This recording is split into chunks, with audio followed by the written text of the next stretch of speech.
Good evening. Let's call this meeting to order. This is the Champaign County Board. It's Thursday, September 21st, 2017. The time is 6:33. Roll call, please. Petrie. Present. Rector. Here. Rosales. Here. Summers. Here. Tinsley. Present. Alex. Here. Anderson. Here. Clemens. Here. Coert. Cruz. Esri. Here. Furtado. Here. Goss. Here. Harper. Here. Hartke. Here. King. Here.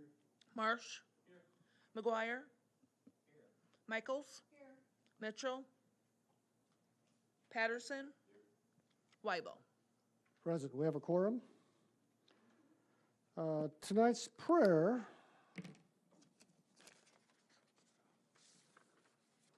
is a Apache blessing. May the sun bring you new energy by day. May the moon softly restore you by night. May the rain wash away your worries. May the breeze blow new strength into your being. May you walk gently through the world and know its beauty all the days of your life. Amen. Pledge of Allegiance. Pledge allegiance to the flag of the United States of America and to the republic for which it stands, one nation, under God, indivisible, with liberty and justice for all. Would the clerk please read the notice of the meeting? Notice is hereby given that a regular meeting of the County Board, Champaign County, Illinois, will convene on September 21st, 2017, at 6:30 p.m.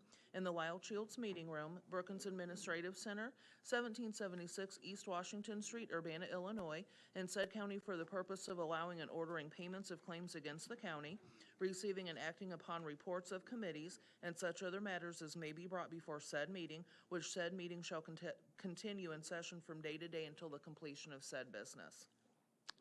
Thank you. Seek approval of the agenda and the addenda. Moved by Mr. Rosales, second by Mr. Esri. Discussion. Seeing none, all in favor? Aye. All opposed, motion carries. Date and time of next meetings. The next meeting actually is not on the agenda. It is a special finance cow meeting, which is next Thursday, September 28th, in this room at 6:30. Next month, we have the facilities on Tuesday, October 3rd, ELUC, Thursday, October 5th, Highway and Transportation on Friday, October 13th. Justice Social, or the cow meeting is on October 10th at 6:30. And finally, the regular county board meeting is on October 19th at 6:30. I want to point out that because of the calendar, all these meetings are much earlier in the month than usual, so just keep that in mind. Next up is public participation. Please note we allow 5 minutes each, and we'll start out with Belden Fields.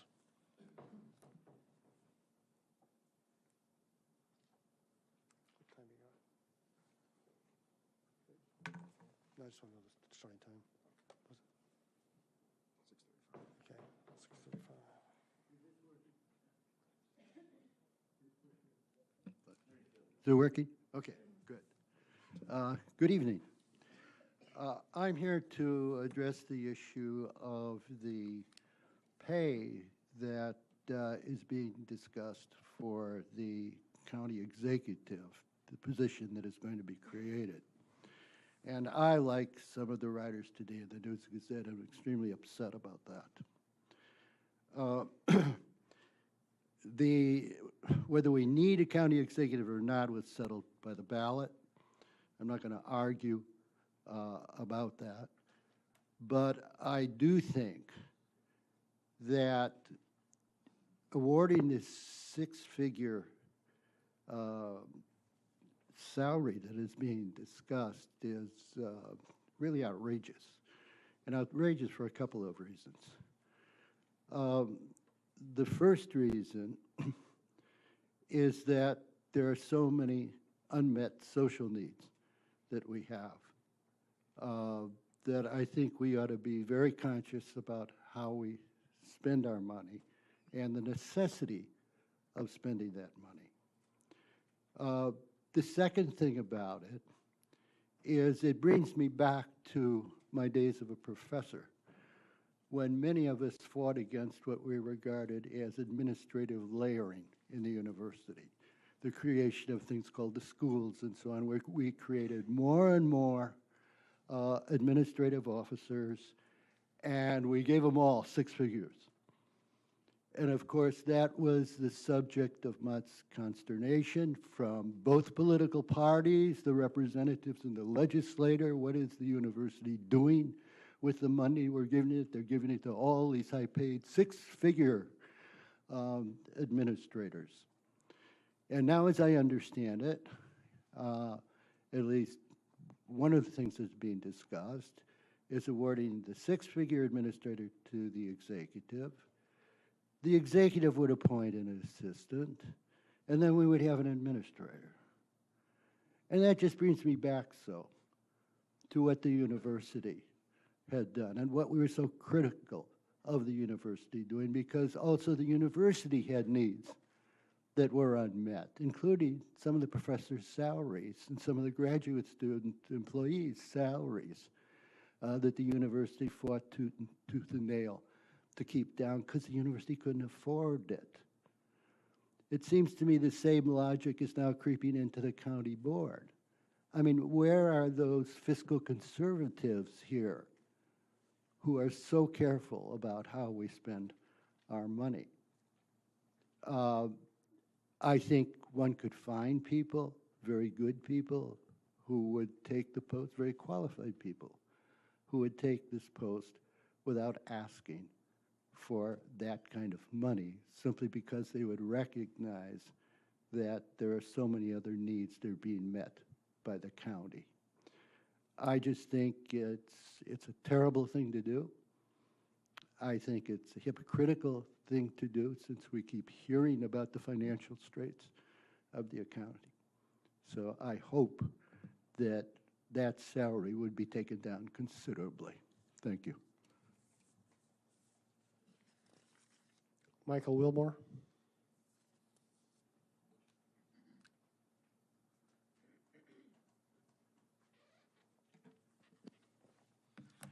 Hello, Michael Wilmore. I live in Champaign County. I'm also the staff representative for AFSCME Local 900. And I'm here tonight to talk about the insurance committee decision. You know, there is a labor management committee for insurance, and the agreement speaks of the authority to communicate with members about the changes. And there was a long process, and I want to say up front that I value the work that the committee did. I think people put in very long hours. It's not easy work. It's very difficult work. I think that committee members made a decision in good faith. They made a decision that they believed was best for the county.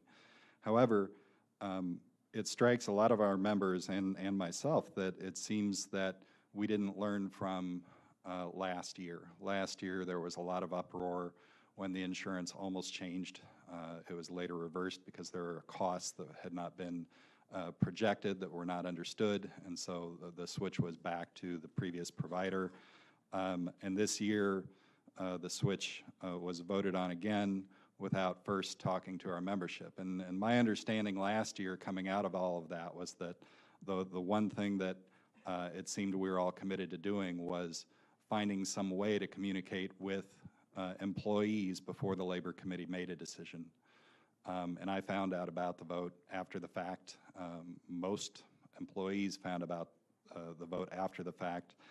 And there were mixed messages all along the way, apparently, about information that was confidential and information that was proprietary. And I understand there are things that can't be discussed, right? There are things that come into a labor committee that can't be talked about.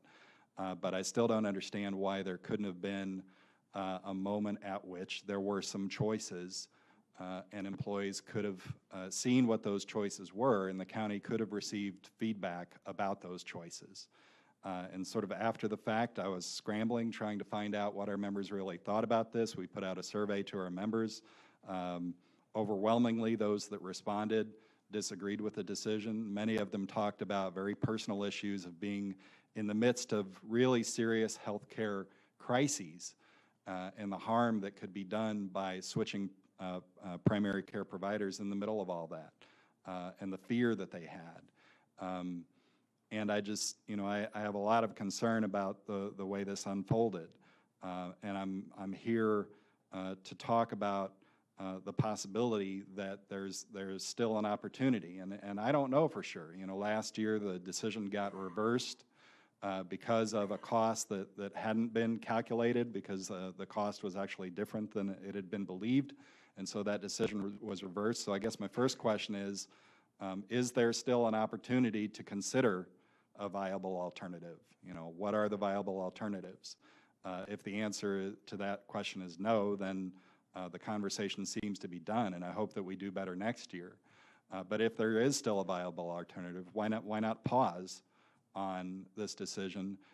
The county has the ability to communicate more directly with employees than the union does. You know, the union mailed surveys to the home, but you know, I don't have the ability to use the county's email system, for instance. I don't have all the addresses of all the employees in terms of email. You know, there certainly could have been something established on the county website. You know, there are possibilities for surveying employees that we talked about, and I believe we talked about them last year at our membership meeting when Rick Snyder came, and I believe that was a productive discussion, but it just feels like we didn't follow up with that. And I believed that that's what we were working toward right up until the day when I heard that the vote had already been taken. And so I expressed disappointment with that. You know, I know that there were labor representatives on the committee, some of whom, you know, asked that same question toward the end of, weren't we going to talk to our members first? And so, you know, again, I hope there's the opportunity to hit pause. I hope there's the opportunity to get more feedback. I communicated with all of you the feedback that I got. It was still somewhat limited. You know, I had a limited time frame to do that. I think the county could do it more effectively. For the record, I'm generally opposed to surveying members about matters of collective bargaining, but with the structure of the committee, that issue is removed from the negotiating table, right? That's something that our members don't get to vote on a tentative agreement, so it's very different than the bargaining process. And so that's why I'm asking for further feedback through the county. Thank you. Patricia Marlowe.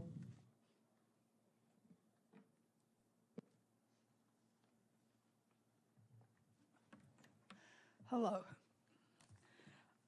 I'm here to talk about the county executive position. I was not able to find a job description for this position, but I believe it would have to encompass the following skill set.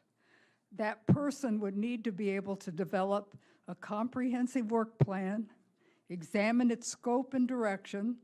I think they would need to manage scheduling and a budget, and to work in cooperation with all the stakeholders. In general, that person should be able to execute the planning of this board, who represents all the rest of us. In 2017, people in Champaign who work in jobs that encompass that skill set, often they're called project managers, but in 2017, the average salary for a person with this skill set is $65,985. I think you have overshot your mark. Thank you. Amy Foster.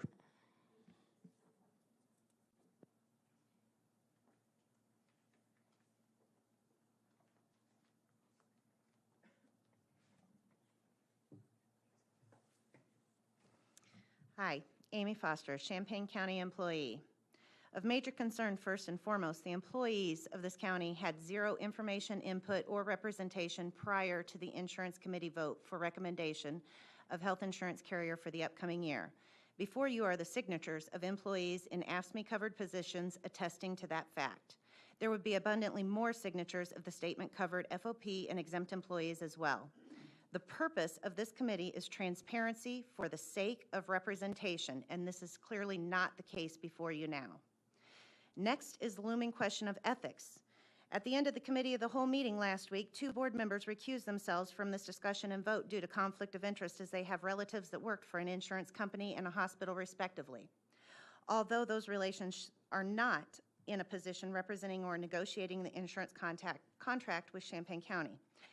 However, County Board member Stan Harper did not recuse himself, even though he is not only a member of the county board voting on this issue, but also a member of the insurance committee negotiating a multi-million-dollar contract on behalf of the county with his son's mother-in-law, the Blue Cross Blue Shield representative.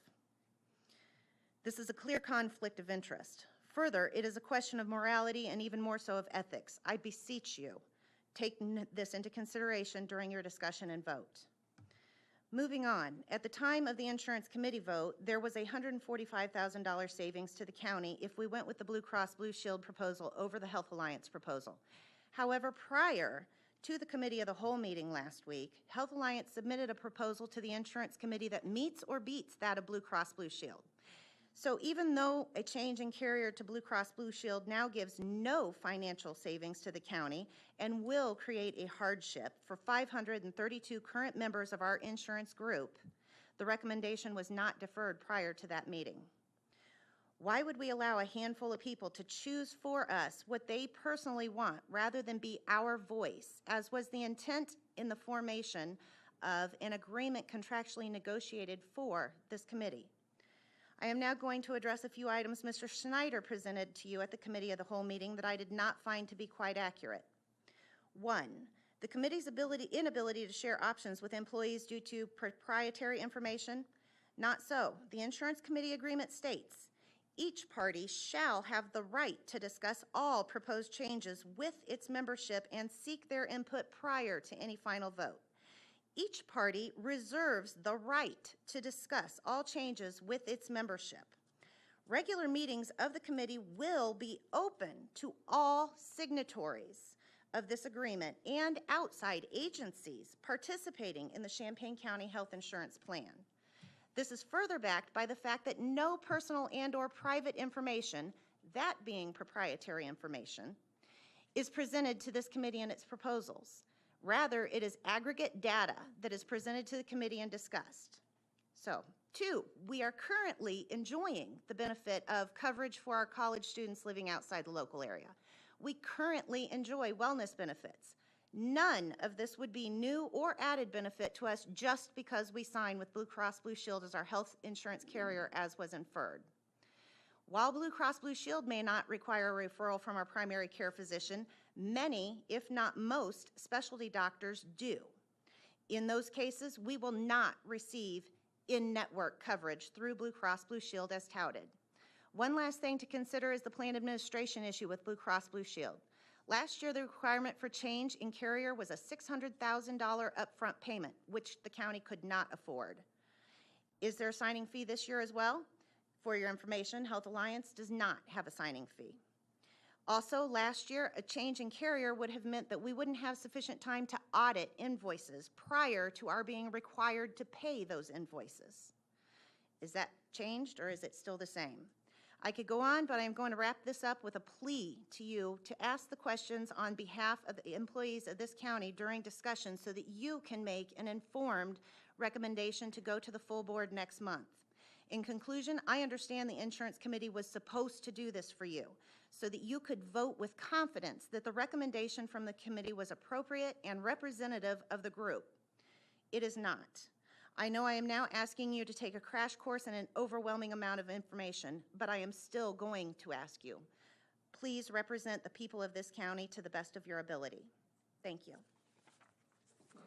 Next is John Milano.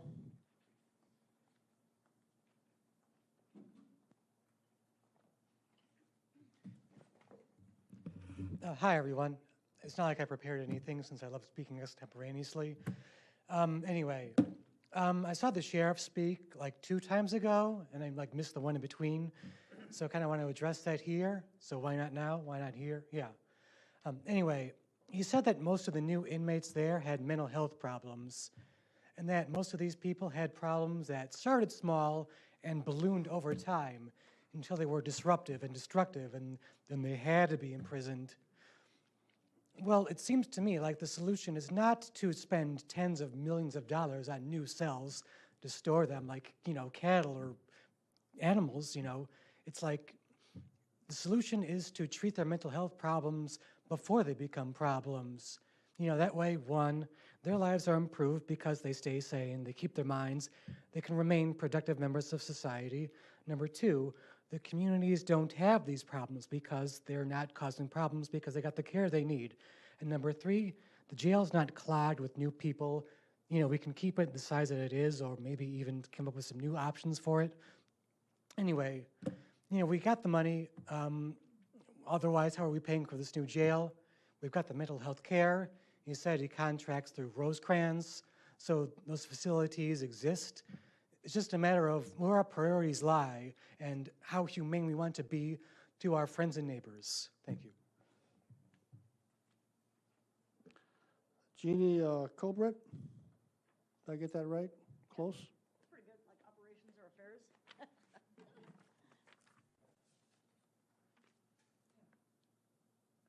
So yesterday, I sent an email out for the first time to the board, and I got 4 responses, some pretty quickly, and a mix of responses. So I'm just going to quickly read what I wrote and just set my position, and I'm done.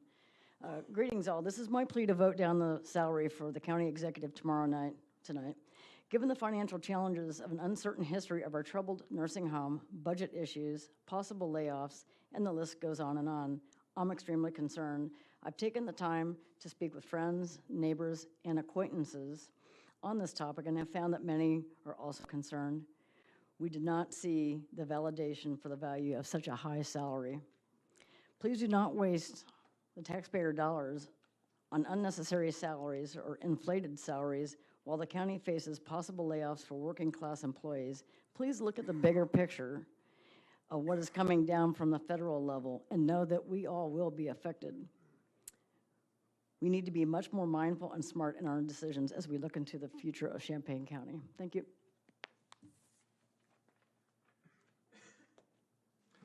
Next is Nilufar Shambiati. And please correct me if I'm wrong. No, you did a very good job. Thank you. Hi, everyone. My name is Nilufar Shambayati. I live in Champaign County. And to a lot of you, I'm a familiar, if annoying face. But the reason that I have chosen this time to speak a little bit for only a few minutes is that we have new members in our county board that may not be familiar with all the arguments that throughout the years we've been making against the expansion of jails and in favor of programs in the community that can save lives and can help people not end up in jails. But it seems that this county have decided that doesn't really want to put any effort. I'm not even thinking of money, but it's just the effort or the thinking. You know, it's hard to think. It's not easy. And the county officials do not want to do that, so they want to wait till someone who has problems with alcohol or with substance abuse problems or mental health issues to commit a crime and then be trapped in a jail. And then we say, okay, now we can treat you, now that you're trapped here in this cage. Someone mentioned the cage. And this is totally unacceptable.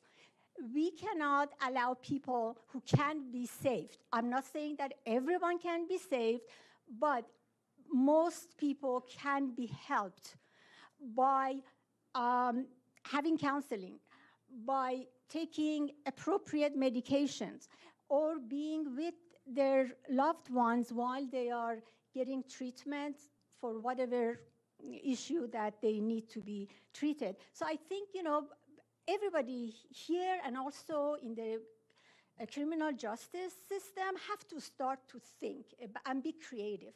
And I have actually I wrote kind of a double-page summary for people who are new, and then I hope that people would decide to go over this, and then hopefully they would be encouraged to go online and look for information. There are abundance of information online from like people who are in criminal justice system, like high-ranking officials and experts and activists, advocates, and there are tons of information. So I hope that this would create this kind of curiosity in everyone to not take this issue lightly and do not vote for expansion of the jail. And one other thing that I wanted to mention in the remaining of time is that this time especially is a terrible, terrible time to be talking about extending the jail. Why? Because at the highest level of the Illinois justice system, they are working on detailed plans to reduce the rate of incarceration. They have done trials in 3 counties, and with very good results. And the Supreme and the Chief Justice of Illinois Supreme Court is leading this effort. All right, with the assistance from an institute which is called Pretrial Justice Institute, and they are just moving 1 county at a time. So it's really silly not to know about these programs and then be thinking about whether you want to approve an extension to the jail or not and trap people in those cages.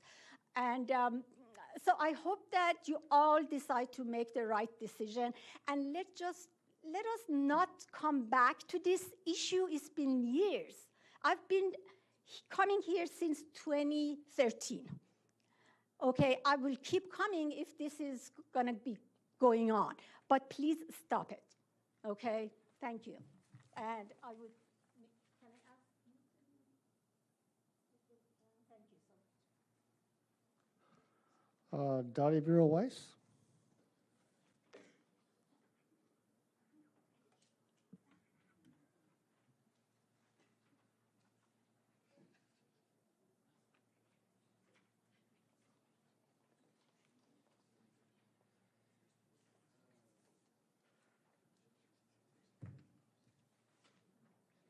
Hi, good evening. I'm Dottie Bureau-Weiss. I was here last week also, and I talked to you about the importance of people having information that's accurate, both that the voters have complete and full information so they know the implications of what they're voting on, and for all of you to have complete and accurate information as you're voting for policies for the county as well. And I was talking about that largely in terms of the fact that I believe that people were not clear on the implications of the votes for county executive, which included not having home rule. And I also looked up to see what the actual vote was, and it was only 1% difference between the people who voted for and voted against that. So that was a very small, that was not a great mandate for the county executive. I moved to this area 4 years ago, right when the reports from the Community Justice Task Force and the Institute for Law and Policy Planning were released, and got involved in a lot of the work looking at that and looking at some of the suggestions that they made for changes in our criminal justice system. Some of them have been done, changes in the classification system, in the jail. I believe there has been an increase in the number of people who are stopped by police, and rather than all being taken to jail to be booked in, more of them are getting a citation and a notice to appear in court, so that streamlines some of the work. And the circuit clerk is in the process of trying to send out reminders to people who have court dates. She's starting that with people who are in the probation system, and it may be expanded to others, so that people do not develop a history of having failed to appear in court, which then sets them up that if they are arrested again, if they are stopped by a police officer, they're more likely to be arrested and more likely to be taken to jail rather than being given a citation. So as I mentioned, I think it's really important to have information. So of the 3 pieces of paper that I handed out, one of them includes a number of links, including to the Community Justice Task Force, the ILPP report, And as I mentioned last time, I think it's really important that you at least look at the executive summary in each of them. The third item here is kind of a comparison chart of a lot of the things that are in those two reports plus the report of the National Institute of Corrections. I actually put that together a couple of years ago. There's also some information on things that are on the Build Programs Not Jail website, some of which I also have here for you, and to reliable organizations for good information about some of the changes that the county could make, and some are things that require the courts to do it, which you don't have as much control over as some other things, and some of them you might have more influence on. On the back of it, this is information on the county jail population. This is based on reports that the Chief Deputy Sheriff sends to the state. And as you can see, there has been a decrease over the years in general on the average number of people in jail over the year. This year, we were on course to actually continue the downward trend, but then there was a bump in gun violence over the summer. That doesn't mean it's going to be going back up. It's already starting to come down a little bit. And then finally, the bottom chart here shows that it's usually when we have a bump up, it then returns to going back down in a couple of months, which is consistent with what I think we're beginning to see happen. So I hope that that's useful for you. Also, a couple of years ago, I did a count of everybody that was in jail on one day on September 5th, 2nd, 2015, and there's a lot of information here about what even a couple of days in jail does to people in terms of changing their likelihood of success in avoiding jail again, their self-perception, the likelihood of recidivating. And I also made a copy of the statement from Build Programs Not Jails on the things that we think public safety sales tax should be used for. Specifically, some of these programs that might cost money now, but that they will really save money in the long run as fewer people are arrested and involved in the jail system. Thank you very much. Emily Rodriguez.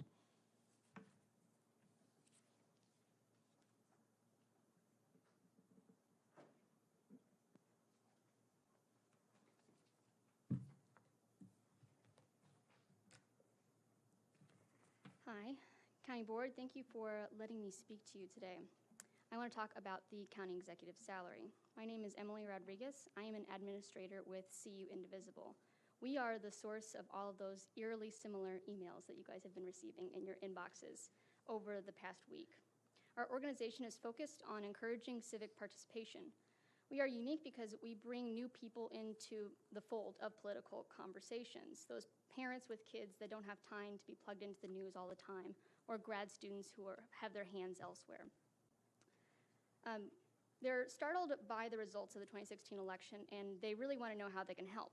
And one thing that we do really well at CU Indivisible is we organize on a single issue. And we do that by talking about our experience while lobbying our representative. So because of that goal, I'm aware of quite a few of your responses to your constituents. And there are two themes that I noticed that I wanted to talk to you about today. The second being more important than the first. The first is confusion and frustration. I know Patsy Petrie is frustrated because constituents are receiving conflicting information on who makes what in local governance. She answered many emails, but God bless her, she answered every single one at length, even if they disagreed with her. I also know many of you on the board, like Brooks Marsh, are frustrated with the inaction that they see on many issues that they care about. They want this issue of the county board salary off their plate so they can move on to more important matters. Brooks wants to help and make a difference, and we get that. I also know that many of you would agree with Stephanie Furtado, my representative, who is excited about the opportunities for leadership that this position of the county executive can afford, but is not comfortable with a six-figure salary. Yes, we are all frustrated. Constituents are as well. And we all want to move on. But don't miss the more important theme in your responses. You each doggedly, even if you disagreed with your constituents, made your case to your constituents. You argued. You did not hide. We mostly deal with Representative Rodney Davis. This is our primary claim to fame. And many of our members simply aren't used to having a representative thoughtfully respond to them on any given issue, an opposing argument in detail. I saw plenty of examples of members explaining their positions to people that they did not even represent.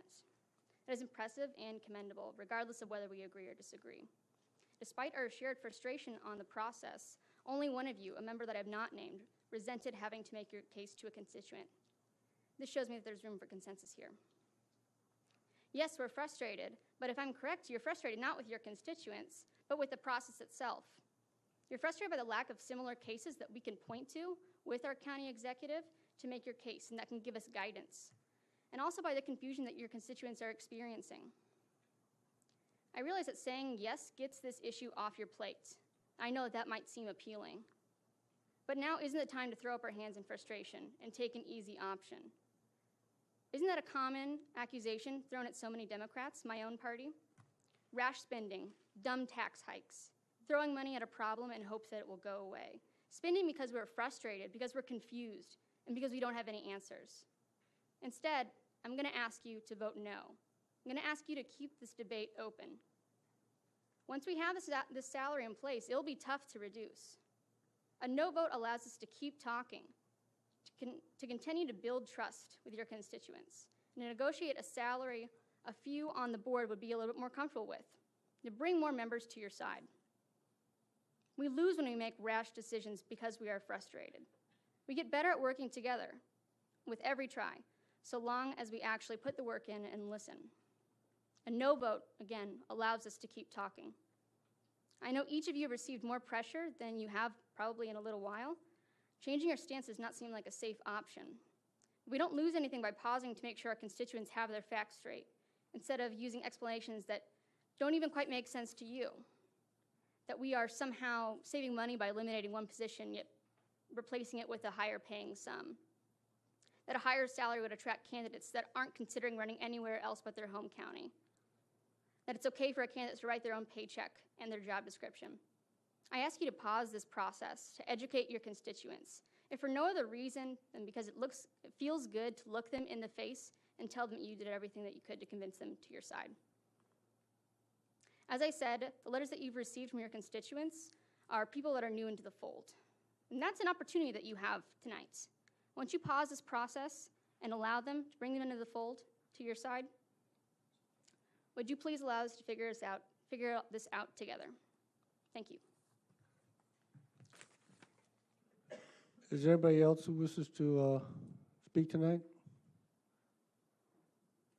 See none, we'll close that. Moving on to the consent agenda. Are there any items you wish to take off the consent agenda? Motion to move by Mr. Esri, second by Mr. Hartke. Roll call, please. Petrie, Yes. Rector, Rosales, Summers, Tinsley, Yes. Alex, Anderson, Clemens, Coert, Esri, Yes. Furtado, Goss, Yes. Harper, Yes. Hartke, Yes. King, Marsh, Yes. McGuire, Yes. Michaels, Mitchell, Patterson, Weibel. Sorry, yes, motion carries. Communications, is there any communications from county members? Ms. Michaels? Just one. It's with great sadness that we lost a precinct committeeman from Rantoul. Bill Ram passed away unexpectedly this last weekend. There will be a service for him, visitation tomorrow in the Potomac area, which is where he's originally from, and a service for him on Saturday. And he was a longstanding precinct committeeman from our area, so. Thank you. Mr. McGuire? Thank you, Mr. Chairman. I'd like to put up more information or remind people of the one-time amnesty for collection of fees waived for 1 week, having to do with the Champaign County Circuit Clerk's Office for fines and fees involving traffic and criminal cases only, saving up to at least 30%, and that's October 2nd through the 6th, coming up this month. And that's Monday, Thursday, and Friday, and then Tuesday and Wednesday, and they have extended hours, 7:30 to 5, and 7:30 to 6:30, that Tuesday and Wednesday. Phone number is 384-3725 for the Circuit Clerk's Office. If you have any questions, it's a great opportunity as they prepare for the expungement and sealing date that's coming up. So have a chance to take care of some of those issues. Thank you. Any other communications? Mr. Marsh. I have two items. First, October 1st from 2 to 5 at the United Methodist Church in Mahomet will be the film Racial Taboo. It's a 50-minute film, and then there will be 2 hours of discussion and interaction. If you haven't ever been to one of these meetings, very worthwhile. So October 1st, 2 to 5, it's a short drive out to Mahomet. Second, Mr. Chairman, Chairperson, and honorable board members, I've become aware that more than one board member in this last week have been inappropriately harassed with respect to their stance on a board issue. While these issues are important and affect people's lives, they don't even reach a place ever where harassment of a person or their family members is appropriate or ever acceptable. For those members which this occurred and the others that share this concern with me, I stand with you regardless of your position on any board issue. For the same, I request not just professional courtesy or cognizance of a person's right to free speech, but suggest respect and care for each other as people. I believe we're all here to serve each other. Thank you, Mr. Chairperson. Thank you. Any other communications? Okay, seeing none, let's go on to seek approval of the minutes of the August 24th, 2017 meeting. So moved. Moved by Mr. Rosales, second by Mr. Anderson. Any changes to the minutes or amendments? Seeing none, all in favor? Aye. All opposed? Motion carries. All the items from county facilities, ELUC, and highway and transportation are on the consent agenda. So let's move on to policy, personnel, and appointments. Mr. Rosales. Can I get a motion to move Resolution 10-132, which is the resolution amending the county board rules regarding the assignment of grants and awards to board committees. Second by Mr. Alex. Okay. Oh, sorry, you made the motion. Okay. You made the motion. Mr. Alex, second. No, actually, I do the voting. Okay. Moved by Mr. Rosales, second by Mr. Alex. Discussion. Ms. Petrie. I continue to not support this in the present form it is in because it's only going to a committee, and as I stated at the last meeting, 4 people can put that on the consent agenda, and I feel something like a grant or any of these financial aspects need to be handled in the committee of the whole. Thank you. Further discussion? Seeing none, all in favor? Aye. All opposed? Nay. Motion carries. Move the adoption of resolution affirming support for the position of county administrator. That's the resolution 10-102. Thank you. Second, Mr. Alex, I want to point out there's a fresh copy in white paper at your table. Discussion. Mr. McGuire. I guess the only question I would have about this issue is, did the state's attorney's office come back with a statement on this issue? There is a change. The word board was removed from, I think, paragraph 2.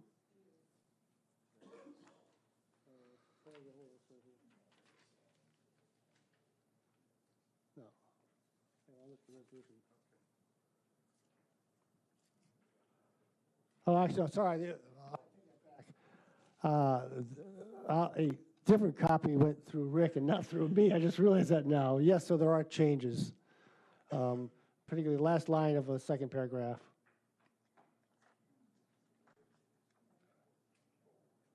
So it's to the county board. That's pretty much a major change there. It has been reviewed. Mr. Anderson? A roll call. Anybody else want a roll call? Mr. Goss. Is there any other discussion? Okay, roll call, please. Petrie, Yes. Rector? Rosales? Yes. Summers? Tinsley? Yes. Alex? Anderson? Clemens? No. Cowart? Esri? No. Furtado? Goss? No. Harper? No. Hartke? Yes. King? Marsh? No. McGuire? No. Michaels? Mitchell? Patterson? Weibel? Yes, I have 12 to 9. Yes. Okay, motion carries. Thank you, Mr. Rosales. Let's move on to finance. Mr. Alex. Mr. Chairman, I move adoption of resolution number 10104, authorizing payments of claims. Discussion. Hartke, sorry about that. Discussion. Seeing none, all in favor? All opposed? Motion carries. Mr. Chairman, I move adoption of resolution number 10105, authorizing purchases not following the purchasing policy. Second by Ms. Michaels. Discussion. Seeing none, all in favor? All opposed? Motion carries. Mr. Chairman, I move adoption of resolution number 10103 for employee insurance benefits for fiscal year 2018. I would note that this was sent to the full board from the Finance Committee without recommendation. Is there a second? Second by Mr. Esri. Discussion. Mr. Harper. Well, evidently I'm so easily influenced from my vote. That's why I voted for Aetna last year. But if everybody feels that way, I will recuse myself. But I will add, I had no influence from anybody. I think it stinks the way Health Alliance has treated us the last 2 years, but I am recusing myself. I think the people should be bitching at Carl doctors, not the county. Thank you, Mr. Harper. Further discussion. Mr. McGuire. I will also be recusing myself as I discussed last time. Could you state your reason again, Mr. McGuire? Family member has business with one of the companies just mentioned. Okay, thank you. Mr. Clemens, are you excusing yourself too? Yes, sir. You have to state your reason. My wife is employed with Health Alliance. At Health Alliance, okay. Next, Mr. King. I am not recusing myself. I just had a question. My question was, I don't know if we could speak about the timeline for this. Is that possible in this part of the company? Mr. Stern can speak about that. Yeah, with the permission of the board, I'd like to have a short presentation. I'd like to go through and then talk about this and also clear up some misinformation that's being disseminated regarding the committee's decision. But before I do that, I'd like to ask for an amendment on the resolution. It's a technical change. I'd like to ask that on page 60 of your packet to strike paragraph number 4, which refers to benefit planning consultants. In paragraph 5, strike the word "and" at the very end. And paragraph 6, strike in its entirety also. The committee decided to utilize the services of benefit planning consultants last year.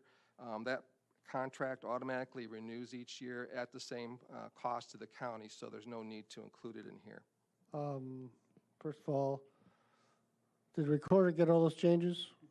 Okay. This is not coming from county board. Is there any objection to any of those changes? I'm sorry, just to clarify, it's paragraphs. 4 and 6 to be fourth stricken. whereas and the be it further resolved. Yes, correct. Okay, thank you. I will move that amendment. Okay, Mr. Alex will move that. Second by Mr. Hartke. I just have a question. Go ahead. So anything related to benefit planning consultants has been taken out, correct? Correct, and it's just, it remains unchanged. Our relationship remains unchanged from last year. Okay. So we will continue to be using BPC for the next year. But everything's taken out about BPC in this? Correct. Thank you. So you can still vote, right? Yes, sir. All right. Any further discussion on the amendment? All in favor? All opposed? Motion carries. Okay. Go ahead, Mr. Snyder. First slide. So just I want to talk a little about the process and the timeline. Several years ago, the various bargaining units represented by ASME and FOP, together with the county, embarked on a joint labor management health insurance committee. And the purpose of this was to give employees a voice in the decisions made by the county, which hadn't happened previously. One of the benefits of this is that we negotiate together one health insurance plan for the county and not 13 separate agreements with all of the bargaining units. The agreement calls for a recommendation to be forwarded by the committee in September to the Finance Committee of the whole. And the reason for that is specific to our timeline for the county budget. We put the budget on file in October, as final adoption is in November. So in order to enter all of the information into the budget, because each department pays a share of the cost of the insurance policy, that needs to be done in September. Additionally, in order to forward a recommendation to the board, it must receive at least 75% approval. It's a supermajority. In this case, the recommendation for FY18 passed by a 13-2 margin. I also wanted to point out some language in the contract. It says that each party shall have the right to discuss all proposed changes with its membership and seek their input prior to any formal vote. I wanted to point out that on the 29th, when the committee voted for this recommendation, there was a brief caucus held by the union members, and when we reconvened, we also confirmed with everyone whether or not they wished to defer a vote in order to seek further guidance from employees, and there was no desire to continue to do it, and so the vote proceeded on this. Next slide, please. This year we reviewed all the options that we have reviewed in the past and some additional ones. We currently have an HMO policy, a health maintenance organization policy. We also had a preferred provider organization policy offered to us. The previous plan that the county had was a PPO, but we had lost the PPO due to cost increases and the need to try to restrain those. We also considered self-insurance. This is a type of insurance where the county takes on the risk of any claims that come in. There's a potential for savings on the premiums. However, it requires significant financial capacity to pay those claims in the event you have a bad year. The past 2 years of the county has shown that our experience has been very bad. We've had a high number of claims. Most recently, however, we've been able to, we've seen a much lower level of claims from our employee group that has enabled us to receive more favorable terms for consideration this year. Next slide, please. So the contenders for this year were the Health Alliance HMO 2000. That is the existing policy. During the process, we began this process back in April working with our broker, and we provided advance notice to all potential offerers of our desire to receive quotations. We did that process through June. Quotations began to be received by the committee in July, and we received bids from Health Alliance, Blue Cross Blue Shield PPO 2000, and also United Healthcare. After we reviewed the initial quotes, we received further quotes from both Health Alliance and Blue Cross Blue Shield. In fact, Health Alliance had asked for the opportunity to re-quote based on more current information in our claims data. Seeing that there were improvements, they felt that it would allow them to reduce further the cost of the plans to the county.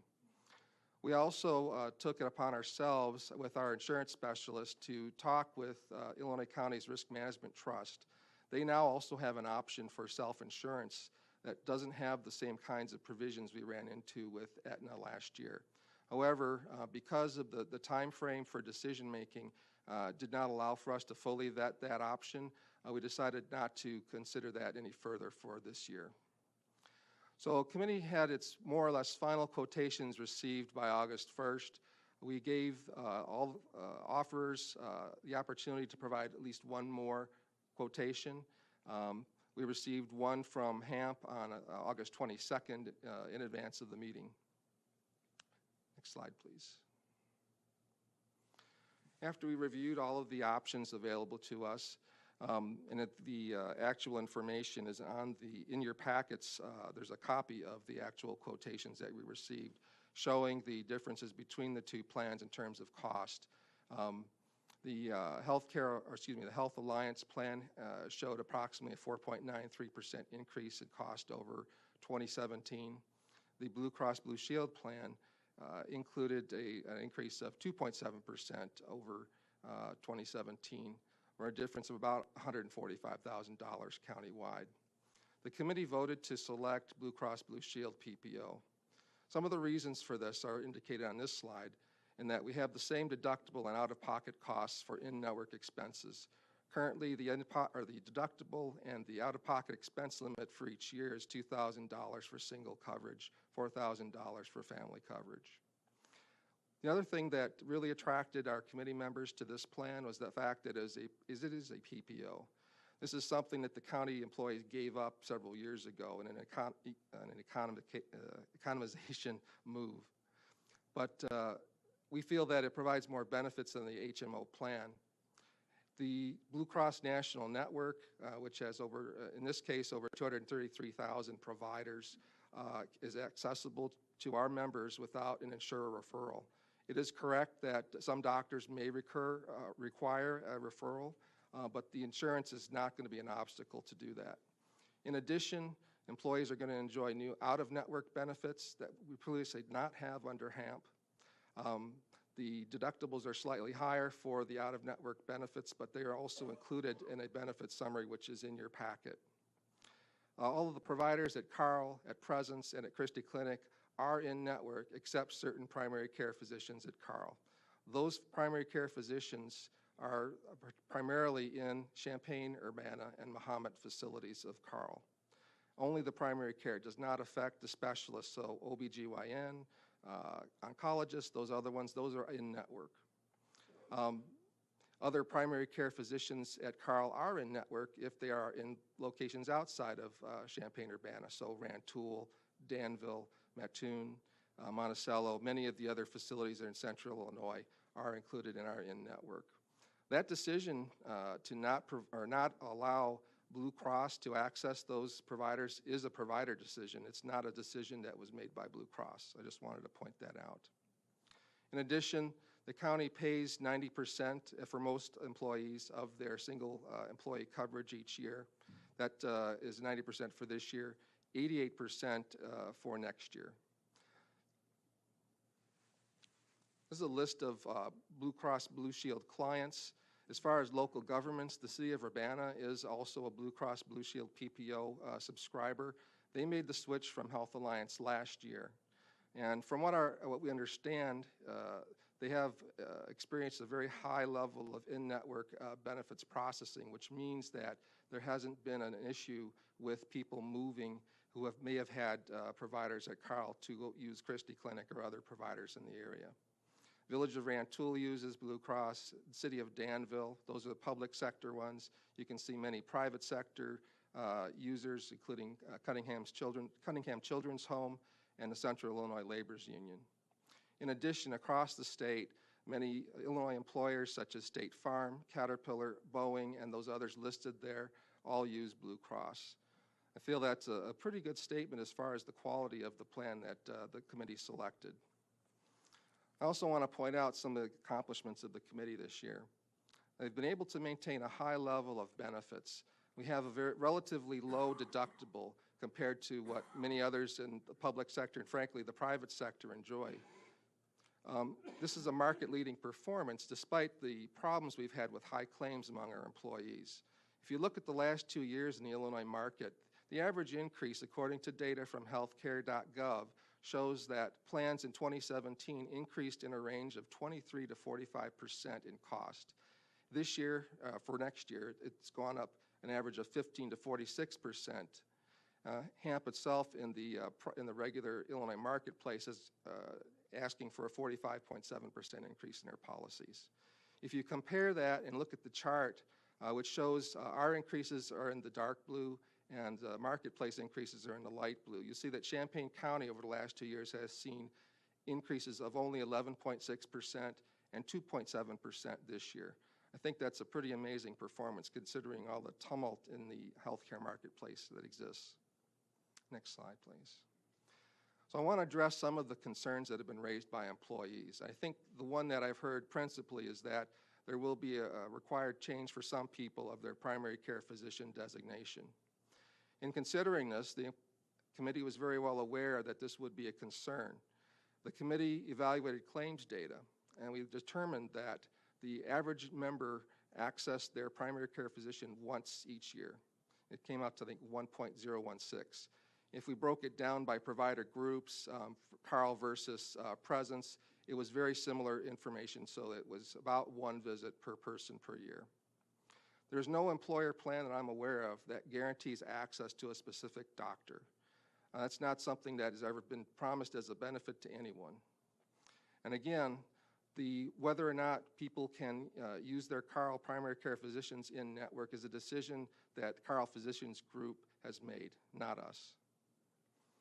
In terms of transparency, about a month transpired between the receipt of those final bids that we received from the insurers to our final vote. Committee deliberations are posted online on the county website, so they are available for everyone to review if they want. We had a union caucus before the vote occurred. We reconfirmed that there was no desire to do any additional consultations with employees. Furthermore, shortly after the vote occurred, within the next week, we assembled all of the reference information with FAQs for employees to explain the changes in the plan and sent that out. So there was an effort to make sure that people were informed that this vote had occurred and what the changes might be. There was no attempt to try to keep this from employees as far as this decision. What I am concerned about is some of the misinformation that's been circulated about plans. I saw a copy of an email that's been sent to some of the board members and other employees regarding the so-called bid that matched Blue Cross Blue Shield. We gave all of the insurers an opportunity to requote several times before we made a decision, and we gave everyone a final deadline. The HAMP bid that we received recently that supposedly matched Blue Cross Blue Shield was received 2 weeks after the final deadline. So if we were doing this as a normal procurement, we couldn't consider any additional bids after the deadline. It'd be illegal. But since this isn't a bid because of the complexity of health insurance, I don't think that's a reason not to adhere to our ethical standards as far as reviewing options. They certainly had plenty of opportunities to provide us a lower quote, and they chose not to until they realized they were going to lose the business. First of all, also, the dollars were slightly more than the Blue Cross plan. Wellness benefits that were offered were not specified and asked that we negotiate after we actually signed a renewal. I'm not sure that's a good practice from a business standpoint. The other thing is that these plans are not comparable. HAMP offered an HMO, not a PPO. Now, I'll point out that Health Alliance does have a PPO and not an HMO, but it's significantly more expensive.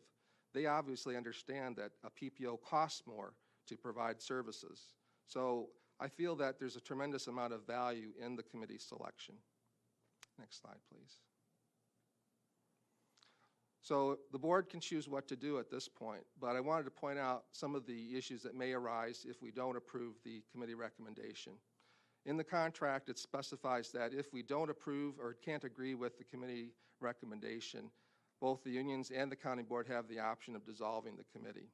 I think that would be a really unfortunate result to occur because this committee has worked very well. They have worked very hard to educate themselves about health insurance. I don't think anyone wants to go through willingly learning about pooling points and loss ratios and all the other things that have to be studied in order to determine with an informed decision on this matter. It would immediately trigger demands to bargain on health insurance for all of the contracts. I don't think that's anything anyone would like to go into at this point. but I think it also violates the intent and purpose or process of the committee itself.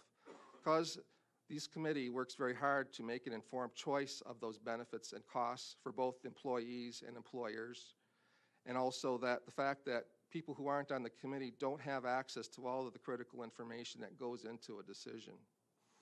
I understand that Mr. Wilmore's asked for a pause in the decision making, and I respect all that he has done. He has been very cooperative and collaborative in working with the county and also the bargaining units to arrive at fair decisions that serve everyone's to best interests. But at this point, I don't think a pause serves any purpose. The committee has worked very hard to evaluate all the options. We've looked at HMOs and PPOs and self-insurance. Those are the principal options we have available. There aren't any more options available. We've already discounted some that are just simply too costly. The United Healthcare quotation was significantly more expensive and was discarded earlier in the process. But I also have to talk about ethical questions related to this.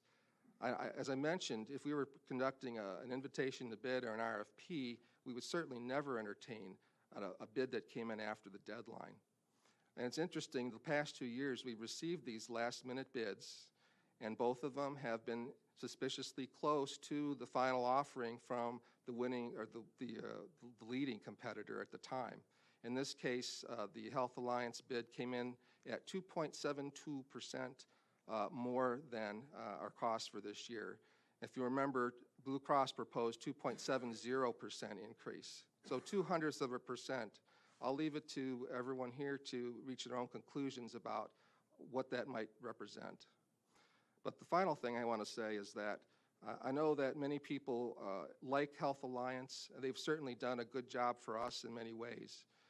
But if we start with the premise that we can never consider anything but Health Alliance, then it gives us no ability to control costs. If we turn down this bid now, I can tell you that this year we did not receive any interest from Aetna in rebidding on our business. I think that Blue Cross, and rightly so, would be very unhappy if we decide to change our decision at this point. I would not expect a bid from them or anyone else next year. Both this year and last year, we received very high initial bids from Health Alliance for our business. I think that the county could expect that while we might save some money this year and we might make a few people happy this year, that next year we can expect a very large increase. Because the past 2 years prior to this, where we had excessive employee claims, Health Alliance lost a significant amount of money serving this county, and because they bet wrong. So I would expect that if we have no choices, that they at some point will want to recover some of those losses, and I think that we will eventually have to pay the piper on those. So that's my fear, is that we may temporarily defer an expense that we will have to reckon with next year, and that potentially could mean decisions that would reduce services and our employees because of that. Last year, we remember that we had a $2.5 million proposal increase in our cost. Not $2.5 million, $2.5 million more than what we had paid the previous year for our insurance. Half of that goes to the general fund. Trying to find $1.25 million savings in order to pay for that would have been extremely difficult without some severe cuts. The nursing home and RPC certainly couldn't afford those expenses either. So with that, I'll be happy to answer any questions you may have about our decision and the process. Ms. Petrie. I have two information questions. You didn't quite lay out for us a timeline in case there was interest in not making a final decision tonight. And then my second question is, how much difficulty, because I'm not remembering this, when we moved from the PPO to the HMO the last time and now moving from the HMO to the PPO in relationship to access, changing access to doctors people had before the change of the insurance. Do you have any remembrance of where people as upset as are expressing now, because there would have been a potential shift of the doctors they could access? Well, let me address the first issue.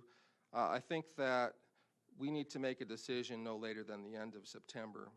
And in discussions with Mr. Alex, I think an option might be, if a deferral was desired, to defer to the Special Finance Committee of the whole meeting next week. But I would not go past that point. We would need to schedule a special meeting for that purpose, though. As far as access to doctors, and speaking with our broker, John Malakowski at Gallagher, he has indicated that Blue Cross has worked with Christie and other providers to ensure that there will not be any difficulties for people to have access to doctors for their appointments. We also have Deb Simmons here with Blue Cross. I'm sure she'd be happy to answer any questions you might have in that regard. And our insurance specialist, Debbie Heiser, is also here to talk about from the county's perspective. But I believe that they are going to do everything to make sure that, that people have access to the doctors that they need. May I have a follow-up with Debbie Heiser? Sure. Ms. Heiser, would you please step up to the microphone?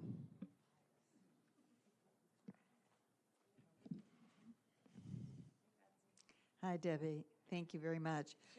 You've been handling this for a very long time for the county and doing such a great job. I'd like to revisit my second question that I posited to Rick. So if the employees went from a PPO to the HMO and now back to a PPO, and the issue seems to be people expressing concern they've had Carl doctors up for a long time and really would prefer not having to change.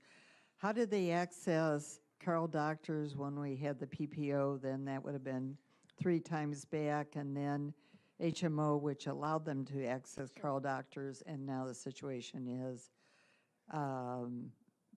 they can't for the general practitioner. The right? PPO that we had before was with Health Alliance, so we haven't had a change in carrier before.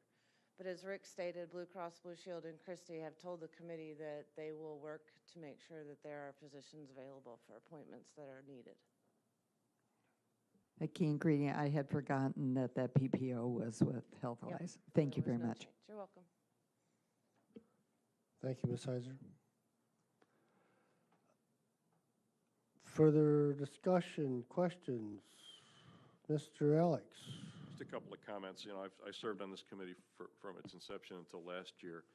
I think this committee is of extreme importance to this board and to this county. Health insurance, I believe, is the second largest expense, the single expense that this county has after wages and salaries. And if you look, you know, we're patting themselves on the back for the fact that we've been able to keep these increases down to, you know, 11%, 2.7%, whatever. And if you go back the years past, you'll see things in that, you know, 10 to 10%-ish or below range, which is excellent. But I would note that's substantially higher than the PTEL cap by which our revenues increase every year. So not only is this the second largest expense in the county, it's the one that generally grows the fastest, the one that we have very little control over, and it's one that, you know, quite honestly is bleeding the county dry the more years this goes on. And I'm not going to go into the debate about how health care ought to be paid for in this country, because I'm sure everybody at this table's got a different opinion. But right now, we're paying for it, and it's an expense that we need to work very hard to control while still providing, you know, the best benefits we can for our employees. The way this is written into the labor contract, we could vote no on this. I mean, we could vote no on a contract that this committee advanced. But ultimately, we have to vote yes on a recommendation that this committee advances, right? So we could vote no on this one, but we can't vote yes on something that didn't come as a recommendation through this committee, or as Rick said, we have to go back and bargain with all the bargaining units on wages or on benefits, which just isn't, I mean, physically practical. So we need to there needs to be a meeting of minds between this board and between the Labor Management Health Insurance Committee sooner rather than later in terms of what the recommendation is going to be. I am extremely disappointed to hear the fact that employees feel like they were cut out of the process, feel like they didn't get information. You know, the whole point of this committee, and I'm not disputing whether they did or didn't, I don't know. The whole point of this committee is that, you know, half of this committee is representatives of the bargaining units. The idea being that they're supposed to understand the needs of their coworkers. They're supposed to go talk to their coworkers, right? They are essentially the eyes and ears of their bargaining unit on this board, and they represent both ASME and FOP. I am extremely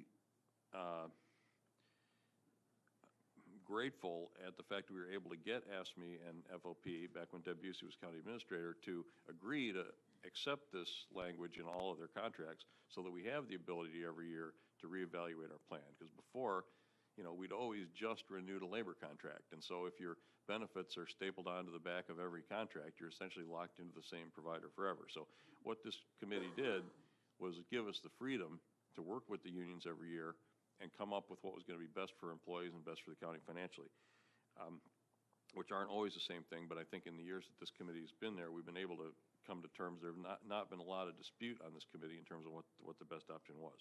So I think it is in our very best interest that we make sure that we do everything we can now and going forward to create employee confidence in this committee.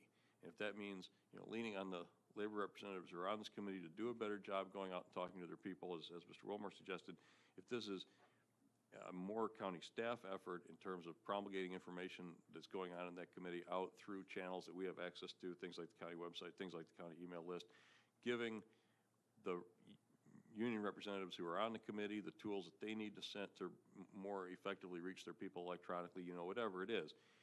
The recommendation of this committee is essentially final. We are basically obligated by the labor contracts to abide by what they recommend, and so we need to make sure that they're doing everything that they can do to make sure that reflects accurately the needs and the goals of the people and their coworkers. So that's all I have to say. I'm disappointed to hear that there seems like there was a lack of communication between members on the board and the folks in their units. Further discussion? Mr. Patterson? I'd like to move a motion to defer the vote until the special finance committee next week. Clarify, you're asking for a special meeting at that time. Yes. Is there a second? Second, Mr. Hartke. If I could speak on that, I assume this would allow the committee to meet again. If we cannot force them to meet, it's only, it have to be up to them. Mr. Strider, could you obviously invite them to meet at some time? We have to, the rules for a meeting would have to be waived because it requires 10 days notice by contract. So I'm not sure that that's even feasible for the committee to meet legally. Is that's in the contract? That's in the contract. Mr. Patterson. Can you kind of go through the timeline again of how open enrollment's going to affect making this decision? I know it begins, I believe, November 1st. We're planning to start open enrollment towards the end of October this year to give us a little more time. All employees are going to need to submit new enrollment forms this year, but it's a good time to update information, so it's actually a helpful process to do that. I know, Deb, how long do you think it's going to take for you to get through open enrollment this year? 2 weeks.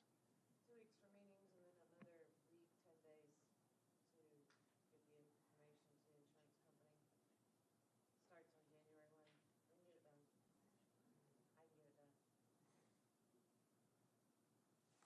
I can get it done.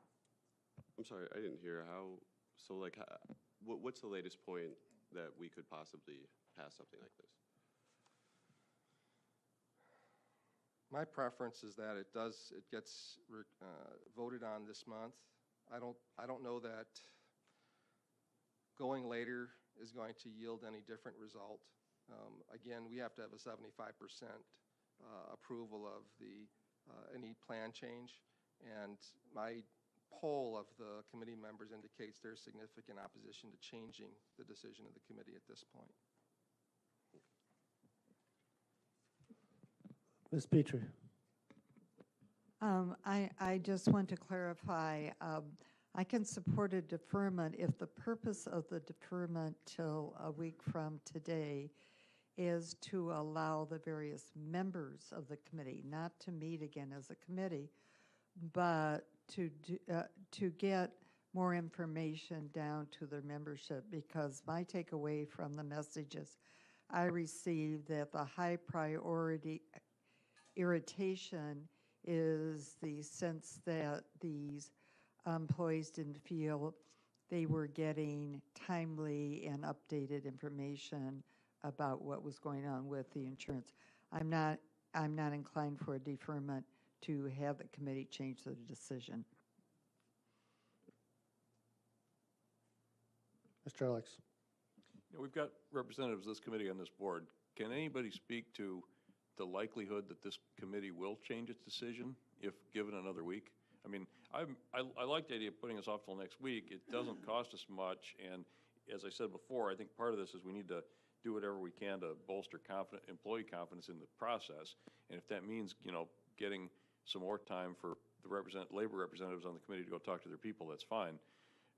But is it going to make any difference? I mean, if, as Patsy said, this is just an opportunity for them to go tell employees what's going to happen anyway, it doesn't seem like we need to defer it. I would hope that either they would choose to be able to meet again, and the union would allow them to meet by waiving the 10-day notice requirement, or we'd at least be able to poll the members of the committee to determine whether there was any indication that they were not going to support their decision. My feeling, based on the fact that this passed overwhelmingly among both management and labor, is that we'll probably, if this motion to defer passes, we'll be back here next Thursday, and the answer will be the Labor Management Health Insurance Committee recommends the same thing as before us tonight, and we'll vote on it. And if that's what we're going to do, that's fine. But I'd at least like to hear whether anybody thinks there's a chance that this committee regrets their decision.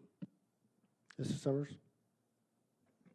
I'll speak to it, but I really hate to speak for other individuals that are on the committee. My personal, in terms of looking at email correspondence that I've received, I did not see any shift in the way individuals on the committee had voted after there was discussion about the Carl after deadline offer. That's the best way I can characterize it. How other people may have thought about it since then, I can't say.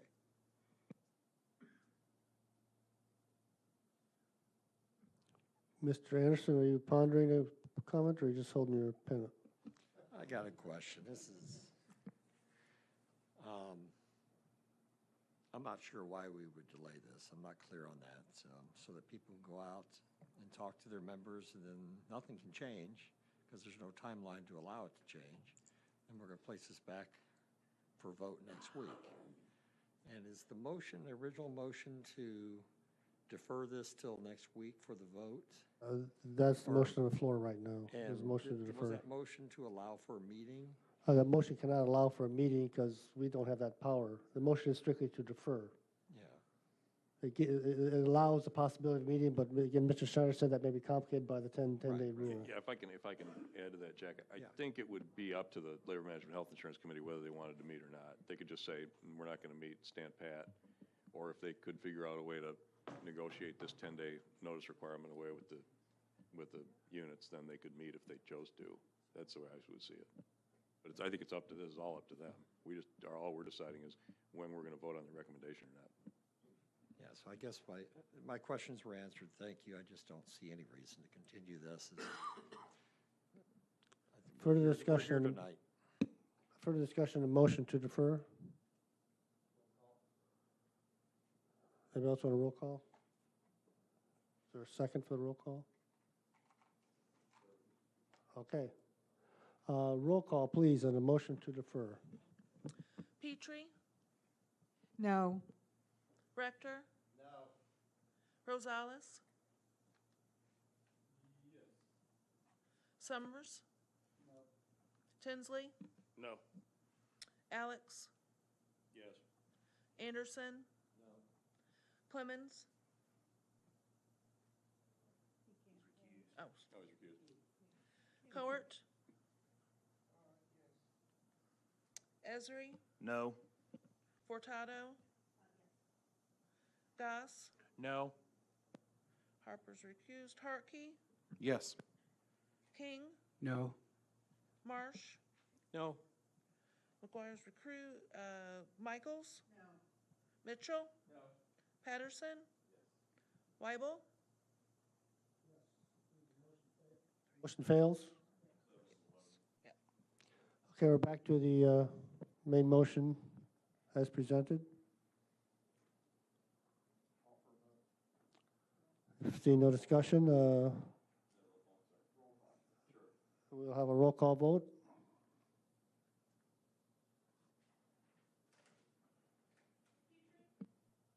Yes. Yes. Yes.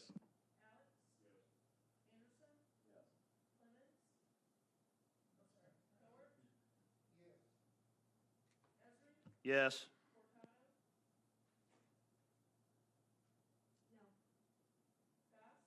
Yes.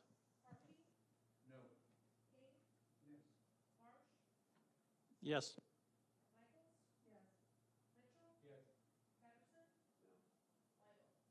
No, motion carries.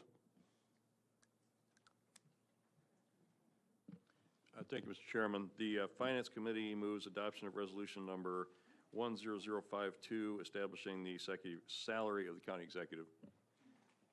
Is there a second? Second, Mr. Ezra. Discussion. Mr. Hartke. Yeah, I, like everybody, have gotten plenty emails on this, and I've been thinking about a lot of what everybody said last week, and believe it or not, some of the most effective words I heard were said by my friend, Mr. Stan Harper, and some of you may be surprised. We serve on the Facilities Committee and agree a whole lot more than people think we disagree. I'm in complete agreement with one of his statements he made about the highway building being built too big, and believe it or not, I'm kind of in agreement with his statements about the nursing home building built in a bad spot and being sprawled out. If you ask MPA, they think one of the #1 financial problems we have over there is how spread out that nursing home is, and it's certainly a factor in our food service because we have distributed things there. I'd also add that we built the juvenile detention center way too big. I mean, we don't even staff it to keep half to 75% of its capacity in there. I submit we also kind of overbuilt on the courthouse. If you look at its annual power bill, there could have been some steps probably made there to make that a little more efficient. I even think that we look at the satellite jail, the thing was built out of basically concrete Lego set, and I have Legos that are older, I'll be honest with you, that are lasting better than those. So what the point here is, though, is that we have a lot of bad decisions that have been made by past county boards that have had financial repercussions on future boards, and we talk about that a lot. I think that this salary is another one of those mistakes that is going to tie us down to another financial commitment that this county just cannot afford.